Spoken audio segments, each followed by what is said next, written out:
আসসালামু আলাইকুম।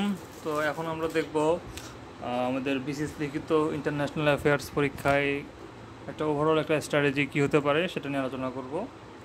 তো এখানে দেখেন ইন্টারন্যাশনাল অ্যাফেয়ার্স 100 নম্বর পরীক্ষা 3 ঘন্টার। তো সেখানে তিনটা পার্ট থাকে সাধারণত, একটা থাকে আপনার কনসেপচুয়াল, একটা থাকে আপনার ইম্পেরিক্যাল, আর একটা হচ্ছে প্রবলেম সলভিং। তো এখানে কনসেপচুয়াল হচ্ছে আপনার 40 নম্বর, যেখানে 10টা কোশ্চেন লিখতে হয়, 4 নম্বর করে থাকে। আর এখানে তিনটা কোশ্চেন ইম্পেরিক্যালে তিনটা কোশ্চেন 15 নম্বর করে 45, আর প্রবলেম সলভিংয়ে একটা কোশ্চেন 15 নম্বর।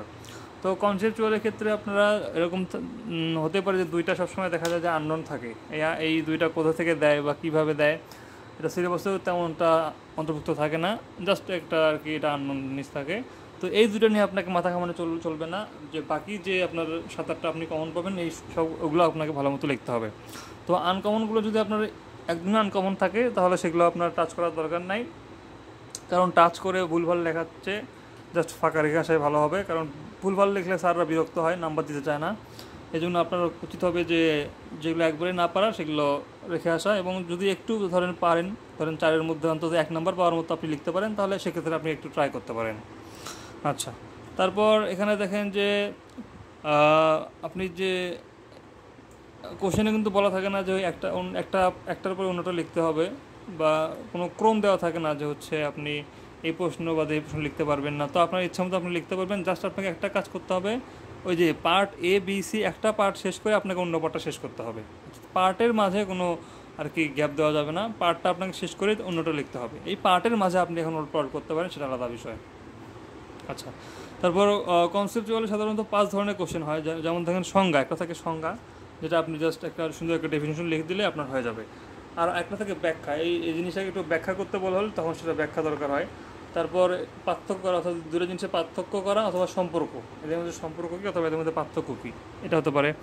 আর হচ্ছে থাকে একটা অর্গানাইজেশন নিয়ে রিসেন্টলি আপনার হচ্ছে এটা দেয় আর কি পরীক্ষায়, এরকম সম্ভবত 42-43-এর পর আর কি এরকম একটা ট্রেন্ড শুরু হয়েছে, যেখান থেকে আর কি অর্গানাইজেশন নিয়ে এখন কোশ্চেন হয়।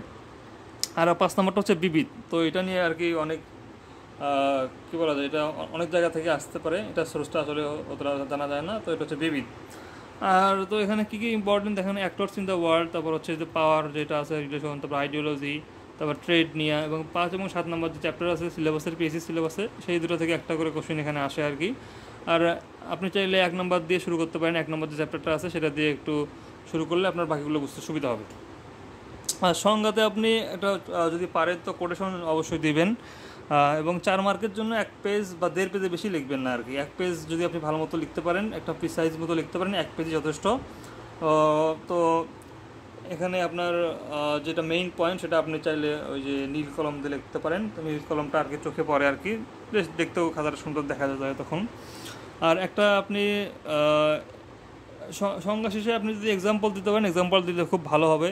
আর বিশেষ করে পার্থক্যের ক্ষেত্রে এবং সম্পর্কের ক্ষেত্রে আপনি যদি একটা ছক লেখার পরে সবার শেষে যে পয়েন্টটা, সেই পয়েন্টটা আপনি যদি একটা এক্সাম্পল দেন খুবই ভালো হয়, তাহলে আপনার একটা পয়েন্টও বেড়ে গেল এবং একটা জুৎসই একটা লেখাও হয়ে গেল। তো এখানে আপনার পার্থক্য বা সম্পর্ক চাইলে আপনি জাস্ট 4টা এরকম 5টা দিলে সবচেয়ে ভালো হবে, তো 5টা অন্তত লেখার চেষ্টা করবেন। আর ইম্পেরিক্যালের ক্ষেত্রে আপনারা এই 3টা ইম্পর্টেন্ট মেইন চ্যাপ্টার আছে এখানে দেখেন, এগুলো হচ্ছে কি foreign relations of major powers, তারপর হচ্ছে major issues and conflict in world, আর পলিটিক্স ইন সাউথ এশিয়া। তো এই 3টা হচ্ছে মেইনলি ইম্পর্টেন্ট, এই 3টা আপনাকে একটু ভালো মতো পড়তে হবে। এই 3টা পড়লে বাকি যে আর 4-5টা আছে এগুলো মোটামুটি কমপ্লিট হয়ে যাবে। তো ওগুলো নিয়ে অত মাথা ঘামাবেন না, যেহেতু টাইম কম, তো এগুলোই আপনি ঘুরে ফিরে বারবার পড়বেন, এবং এগুলো আর কি একটু বেশি করে তথ্য নিয়ে পড়ার চেষ্টা করুন যাতে ওগুলো কমপ্লিট হয়ে যায় আর কি। তো এই 3টাতে আপনারা বেশি ফোকাস দেবেন ইম্পেরিক্যালে। আর এই ইম্পেরিক্যালের কিন্তু একটাই হচ্ছে ব্রডার রূপ হচ্ছে আপনার প্রবলেম সলভিং, যেখানে আপনাকে এই ইম্পেরিক্যালটা ইউজ করে একটা কনটেক্সট দিবে আপনাকে, সেই কনটেক্সটে বাংলাদেশের কনটেক্সটে এটার মানে প্রবলেম সলভিংটা কেমন হতে পারে, বাংলাদেশ কী পদক্ষেপ নেবে এরকম একটা কোশ্চেন করতে পারে কিন্তু। তাহলে এখন আর অ্যান্সার সবসময় আপনাকে বাংলাদেশের যে পলিসি, ফরেন পলিসি, সেটা মাথায় রাখতে হবে। যে বা এখন আপনাকে যদি বলে ফিলিস্তিন এবং ইসরায়েলের মধ্যে কার পক্ষ নেবেন, অবশ্যই আপনার ফিলিস্তিনের পক্ষ নেবেন, কারণ বাংলাদেশের যে মুসলিম সেন্টিমেন্টের পক্ষে, আবার বাংলাদেশের পররাষ্ট্রনীতি এটাও কিন্তু এই ফিলিস্তিনিকে সাপোর্ট করে। সেক্ষেত্রে ইউক্রেনকেও আপনারা সাপোর্ট করতে হবে, যেহেতু সেখানে মানবাধিকার লঙ্ঘন হচ্ছে।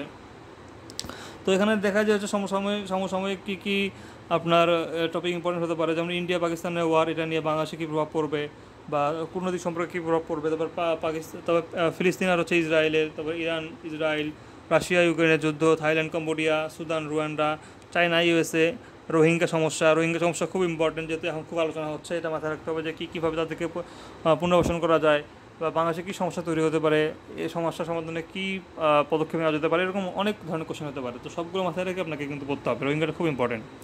তারপর USA China India Pakistan war, এর ফলে যে কীভাবে মোকাবিলা করতে হবে, এটা আমাদেরকে কূটনীতি হোক বা অর্থনীতি হোক রাজনীতি হোক।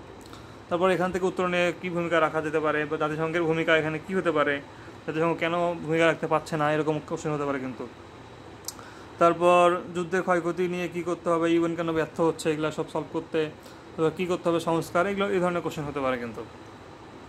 তো এমপিরিক্যালের ক্ষেত্রে আপনারা চাইলে হচ্ছে ওই যে আপনার যে সম্পাদকীয় বাড়ায় আপনার হচ্ছে প্রতি মাসে, সেটা গত এরকম ধরেন এই মে মাস থেকে আপনারা পড়তে পারেন, May June July August September October, না মে টু জুন থেকে পড়তে পারেন, June July August September October November, এই 4-5 মাসের মধ্যে মোটামুটি আপনার যে সম্পাদকীয়টা বের হয়, এই গত 4-5 মাসের পড়লেই ইনশাল্লাহ হয়ে যাবে। তো এখান থেকে আপনি যেহেতু প্রতিদিন এরকম পেপার থেকে ঘাটাঘাটি করে ওরা টুকে রাখা বা কাটিং করা একটু কষ্টসাধ্য ব্যাপার, এই জন্য আপনি জাস্ট ওই সম্পাদকীয়গুলোই যদি একটু ভালো মতো পড়েন তাহলে এটা আর কি বেটার হবে, একটু কষ্টকর। তো তারপরও পেপারে একটু চাইলে আপনি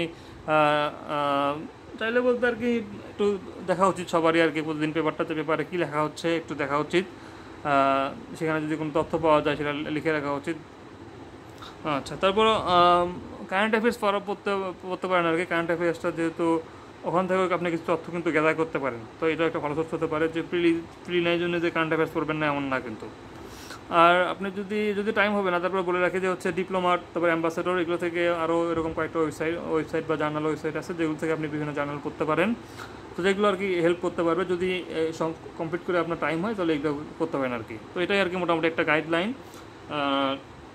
আর টপিক ওয়াইজ পরে একটা আরও ডিটেল ভিডিও হবে ইনশাল্লাহ। ঠিক আছে, ধন্যবাদ।